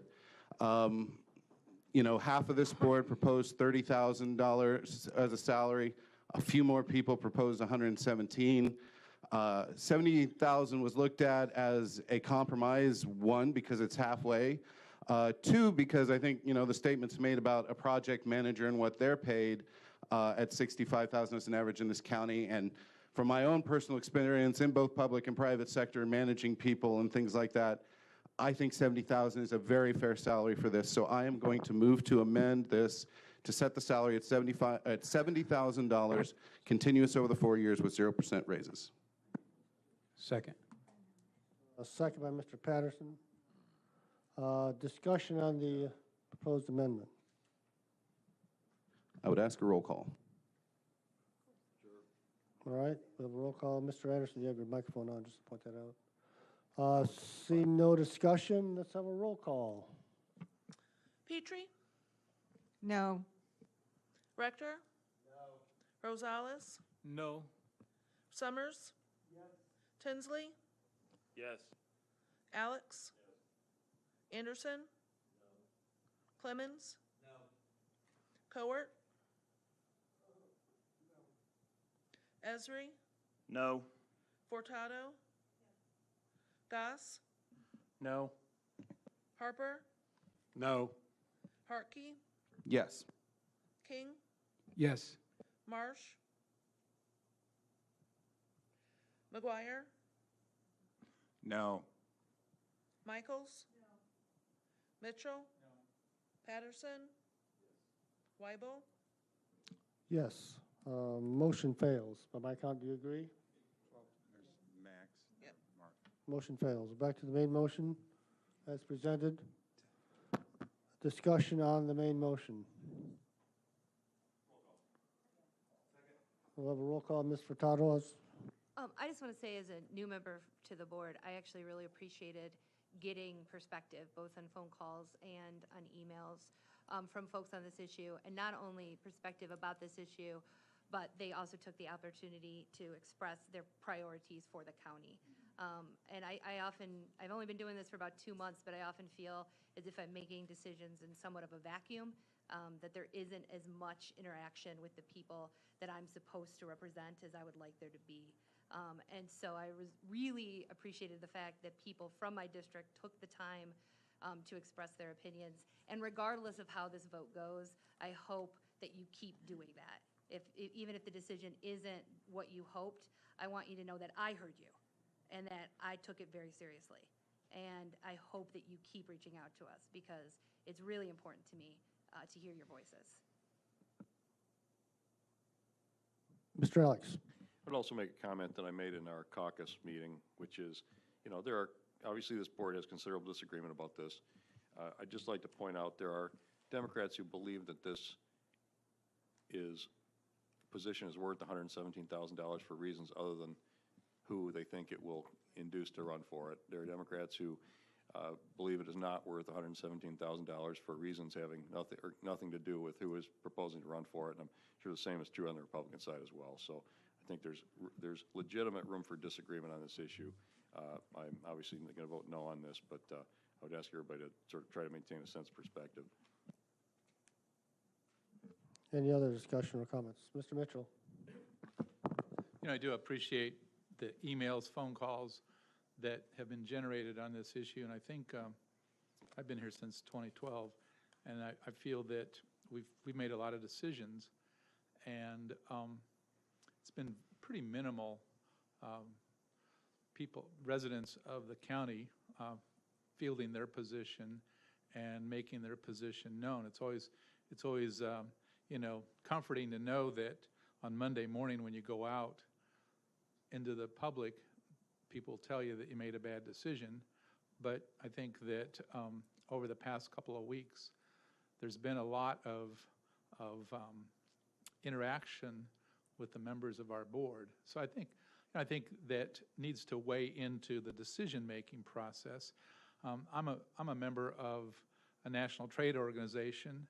Trade organization sends out calls to action, and they go to all levels of government.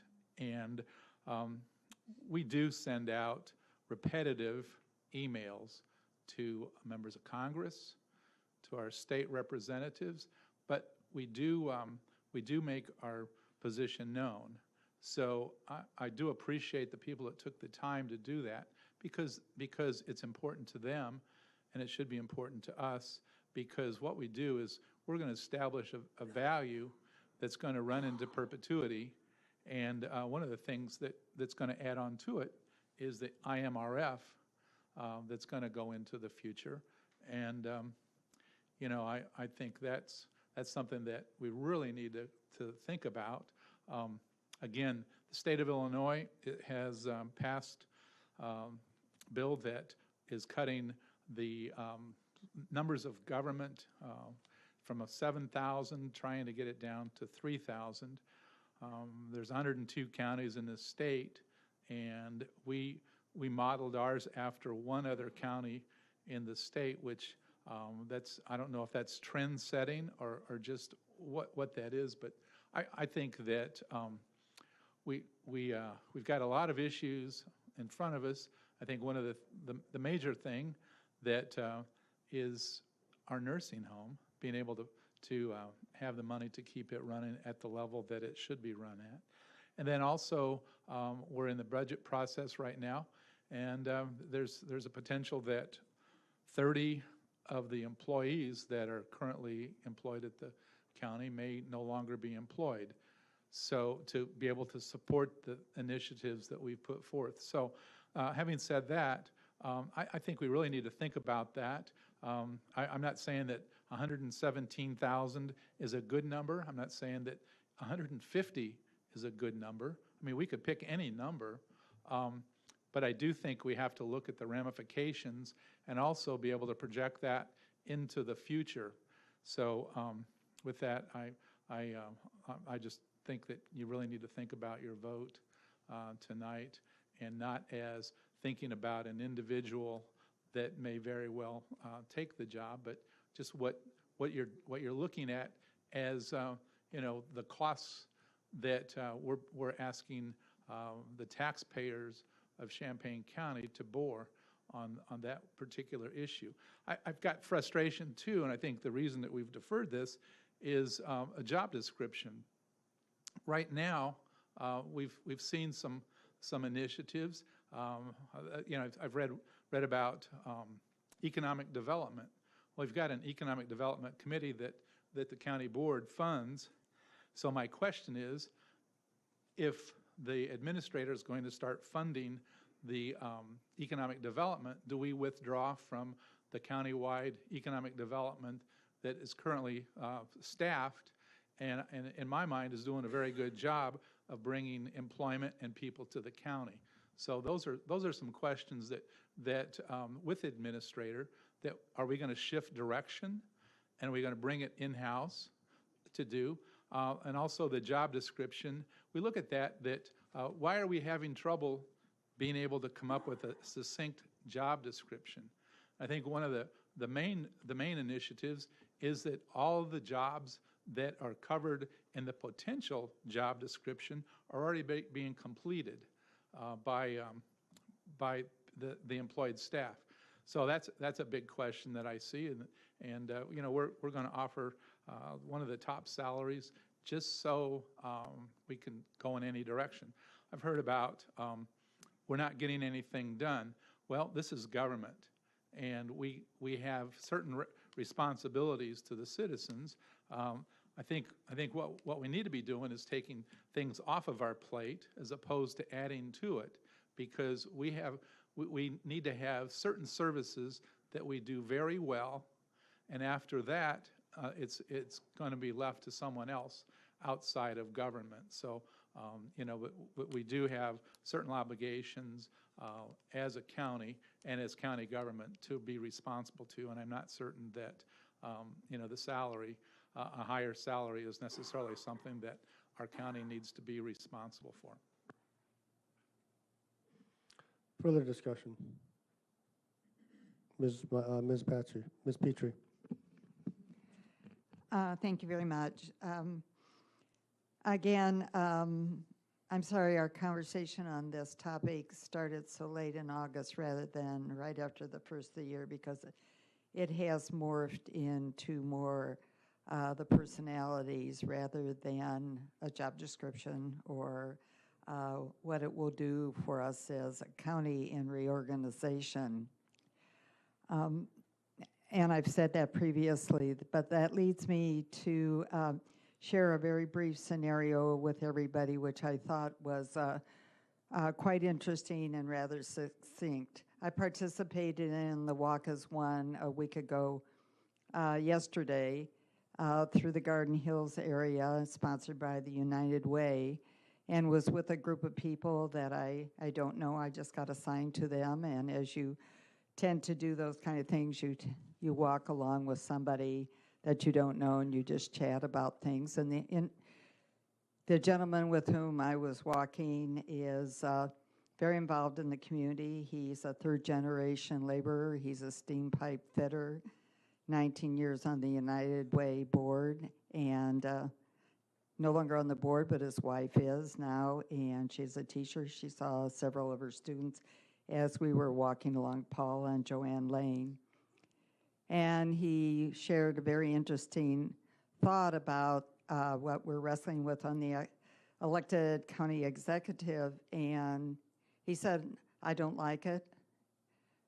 I didn't vote for it. I think it's a mistake.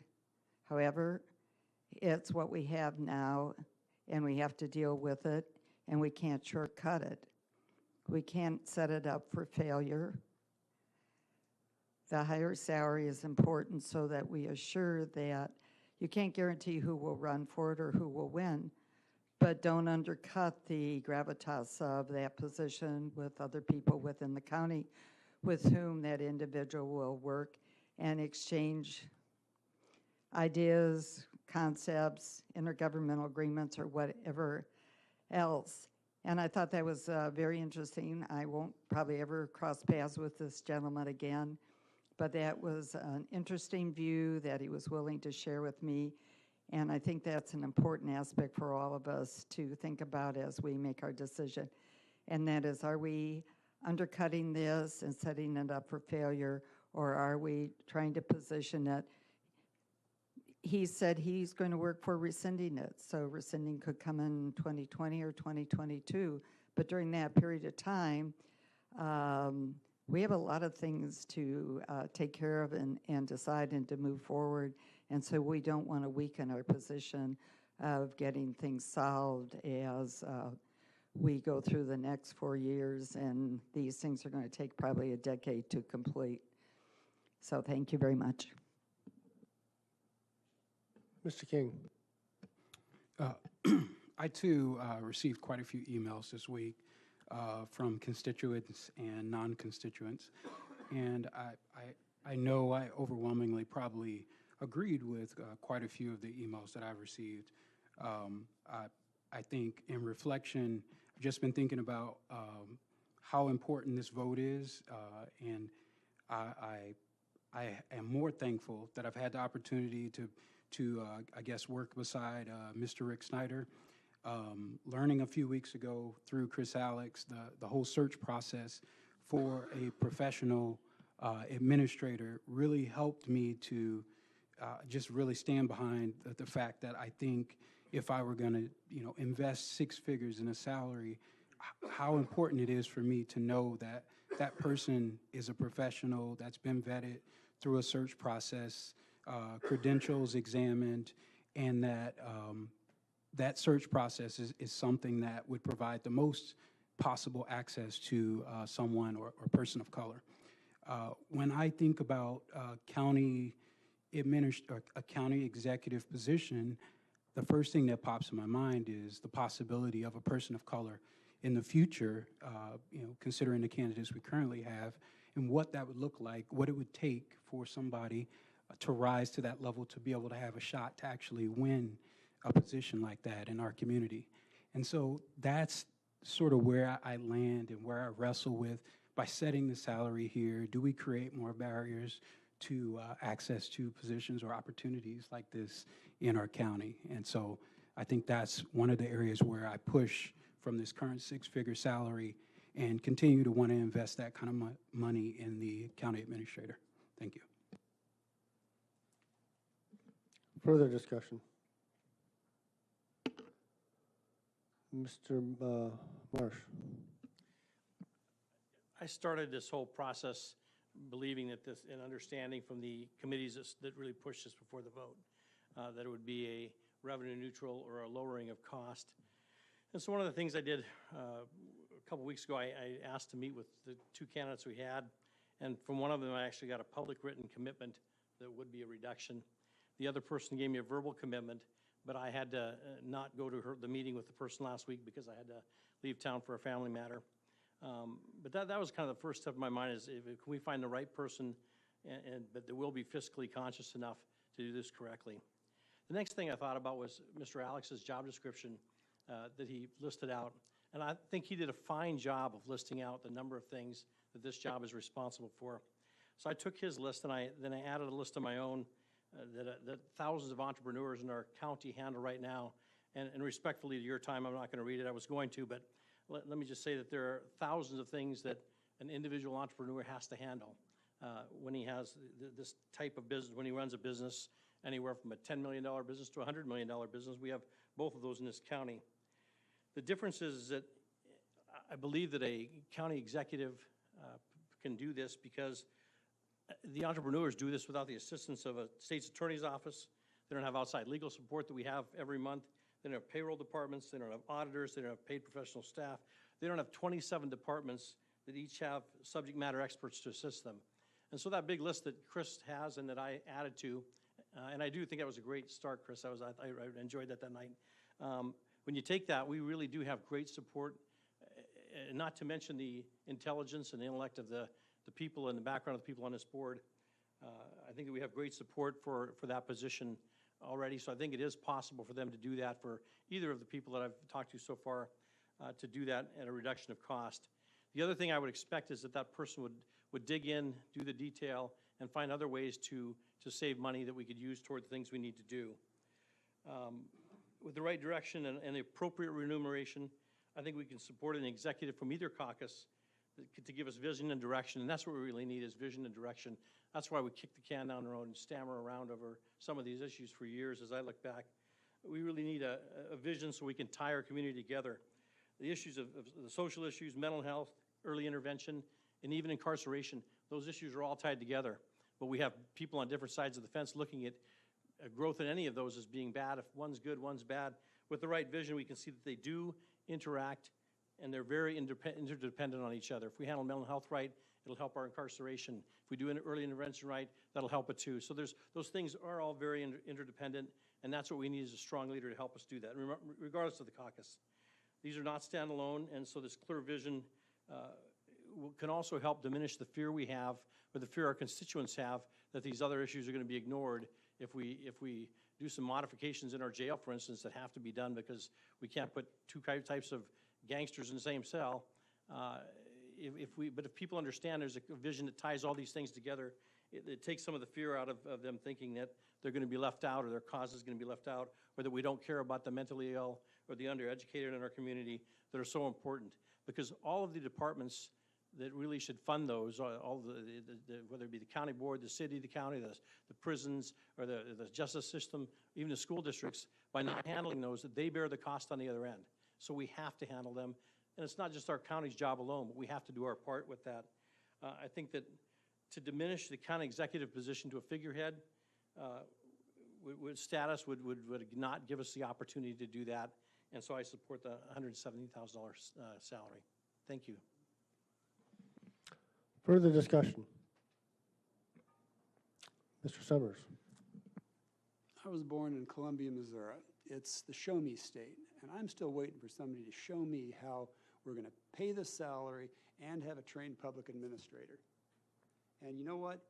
That's the kind of conversation that we should be having before we set this salary.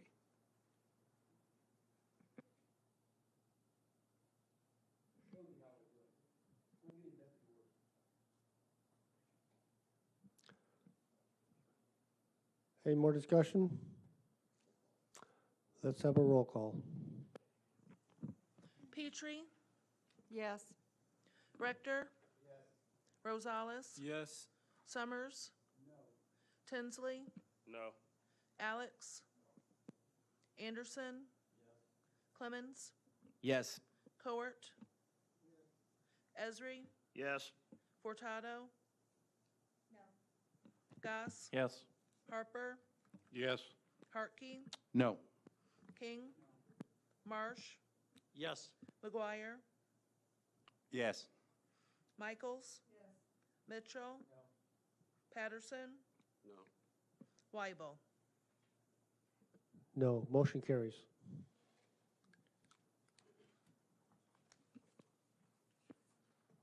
Mr. Alex, a couple more items? I believe the next one is Mr. Snyder's or Ms. Ogden, whoever wants to take this. I just wanted to ask, what was the final vote? Oh, Could you give- 11-9. Okay. Oh, sorry, 12-9. Yes, 12-9. 12-9. 12. Yeah. Mr. Snyder? The next item is information only at this point. This is preliminary levy information for this year. Ms. Ogden, do you have anything you'd like to talk about with regard to this?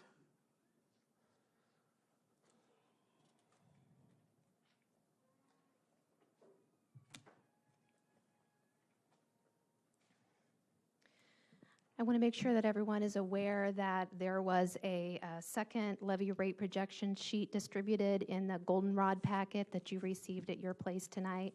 That is the recommendation that administration has for the fiscal year 2018 property tax levy. If you recall last year, when we were going through the budget process, the administration presented two potentials for levies. One included hospital EAV, and one did not include hospital EAV. So we had, in preparation of the 2018 budget, made the decision that we wanted to reflect the most realistic expectations of revenue that the county would receive for property taxes. And so the draft budget as it stands right now includes what you would see in the original county board packet for the levy. We had hoped by tonight to have received some information that would have better informed our decision as to whether or not we should proceed with levying for the capture of new growth revenue in a potential favorable ruling in the hospital property tax case. There is currently a decision before the Illinois Supreme Court, and it is deciding whether it will take the case or not. We had hoped that they would make that decision by today. However, the state's attorney's office let us know that that decision will be delayed at least a week, maybe 2 weeks. Therefore, after consultation with the state's attorney's office and further discussion, we have decided that we are going to recommend the most conservative approach at this time, which would be to levy to capture new growth revenue in a potential favorable ruling in the hospital property tax exemption case. So the levy that you see in the packet that was distributed tonight is the levy that we are recommending at this time. You will notice that the increase in the total levy is 7.74%. That exceeds the 5% that the truth in taxation requirements allow for the county to proceed with this, would require us to hold a public hearing. And that would be conducted 30 minutes prior to the county board meeting on October 19th, I believe. So we will provide additional notice if we will be proceeding with that public hearing to the county board. Questions? Mr. Alex? Just a comment for, we do have a couple members who weren't on the board in December, or was it December we went through this? November last year when we went through this. The issue here, right, is there's still this outstanding case that will decide whether or not the hospital properties are taxable or not. And if they are, then what we did last year was we set the levy rate high enough that we would capture that additional value that came back on the tax rolls. It's not a increase of taxes as much as it is an increase of assessed value, capturing of increased valuation. If we do pass this 7.74% levy and that hospital property does not materialize as taxable property, then the PTEL law says that the county clerk has to cap that levy at the PTEL rate. So essentially, we're setting this 7.74 is somewhat of a fictional number. That's what we believe the effect on the levy would be, given the increase, the PTEL increase and the addition of these taxable properties back to the tax rolls. If that doesn't happen, this would be capped at the PTEL rate by the county clerk. Further questions, discussion? All right, thank you. Next item. Thank you, Mr. Weibel. I move adoption, or I move approval of the agreement between Champaign County and the AFSCME Head Start Bargaining Unit for the term of March 1, 2017 through February 29, 2020. Second by Mr. Hartke. Mr. Schneider. I just wanted to point out, we have the CEO of Regional Planning Commission with us tonight, Delitso Lamoyo, and also Betty Murphy with RPC. Any questions? Ms. Michaels. I'm looking for it in the new goldenrod packet. I don't think anything's different, but I noticed that it said that there was a one-time increased dollar amount, but yet it's also there consistent for the next year. I don't know if that terminology needs to be changed or if that's, when I think one time, I think one time. I don't think consistent with this year and next year. I think it had to do with the Head Start employees. We'll try to answer that question. Turn the microphone on. Great. Sorry, just to clarify, on the contract, There is a one-time award, and again, because our program year starts March the 1st, we awarded a 2% back to March 1 of 2017, and then had new wage rates as of September 1, 17 to meet market rates for most of our teaching staff and our driving staff. We also had a one-time career recognition so that those staff that have been with the program a long time would receive a one-time payment upon contract signing, and we put that in each of the 2 years. This was to reward those staff that have been here 10 years or more, or those that are 10 to 15 years. So it's not added to the base. Can I clarify, that means that nobody will get the same 1% each year? So it's 2% the first year. We had a 1% COLA, and then we added another 1%. Okay. And then there's a one-time career recognition award on top of that. In subsequent years, it is 1% or the federal COLA, whichever is higher. Okay. Go ahead.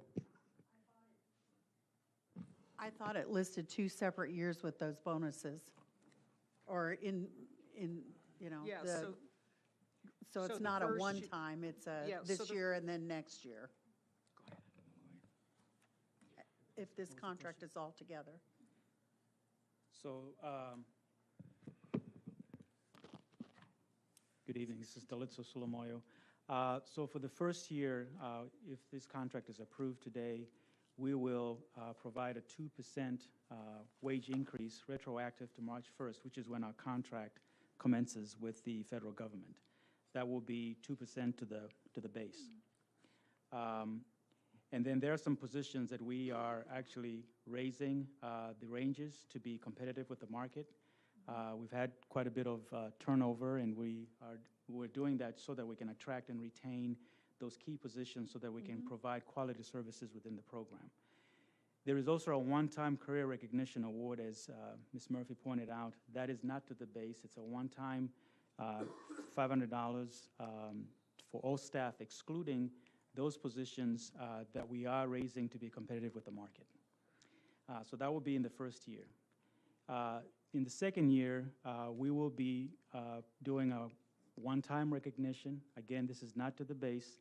For those employees that have been with us for 10 to 15 years or more, they will get a one-time recognition award of $350. I guess my question is the terminology of it. One time means one time, but if I looked at it, I believe the way you're trying to say it is there will be a one time for this year, and then next year there will be a one time. That's my confusion with that.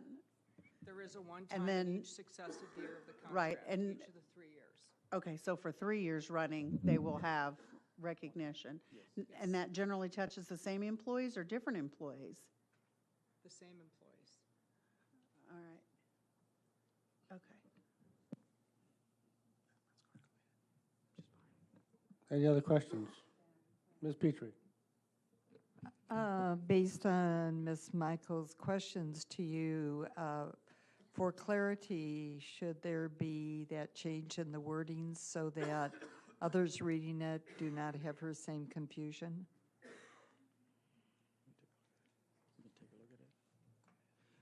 We can certainly take a look at that with our state's attorney to make sure that the language is clear so it doesn't create any confusion.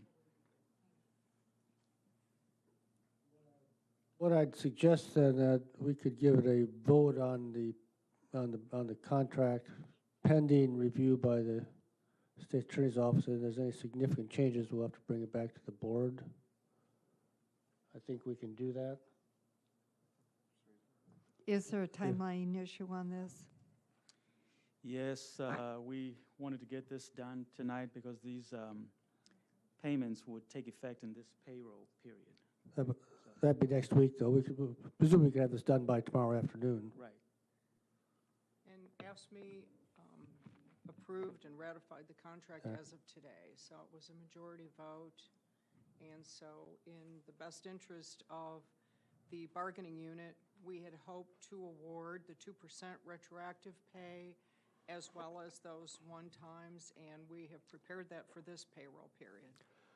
How about this? I will have the state attorney's office look at it and say, ask him if it's clear to them. If it's clear to them, then I think it should be okay. We spent a lot of time discussing that very issue. I so would think, we've or been that, area. negotiating Okay, since let's go with December. Mr. McGuire. Yes, it's contract language. It's not unusual for contract language. So I don't see a problem with moving forward with something that both sides have agreed to. Mr. Alex. Who wrote the contract in the first place? Who wrote it? So we worked with the state's attorney's office. I think we're good. I would agree. I mean, we're confused, but they're not. Okay, further discussion. All right, all in favor? Aye. All opposed? Motion carries. Thank you. Thank you. And thank you, Mr. Chairman. I move approval of the agreement by and between the Champaign County Board, Champaign County Sheriff, and the Illinois Fraternal Order of Police Labor Council for Champaign County law enforcement deputies and sergeants for the term of January 1st, 2017 through December 31st of 2019. Second. Second by Mr. Esri. Discussion. See none on. You want to say something? Do you want to say something, Mr. Stranger? You don't have to. Okay, all right. Seeing no more discussion, Mr. Alex. Who is our negotiator on this? Lorna Geiler represented us. Okay, thank you. Further discussion. All in favor? Aye. All opposed? Motion carries. I believe that's it for finance. Thank you, Mr. Alex. The one final item is a semi-annual review of closed session minutes. We have a recommendation from the state's attorney. May I have a motion from Mr. Hardy? I assume the motion is to keep them closed? Keep them closed, yes. Is there a second? Second, Mr. Rector. Discussion, see none, all in favor? Aye. All opposed, motion carries. Is there any other business? See none, we're adjourned.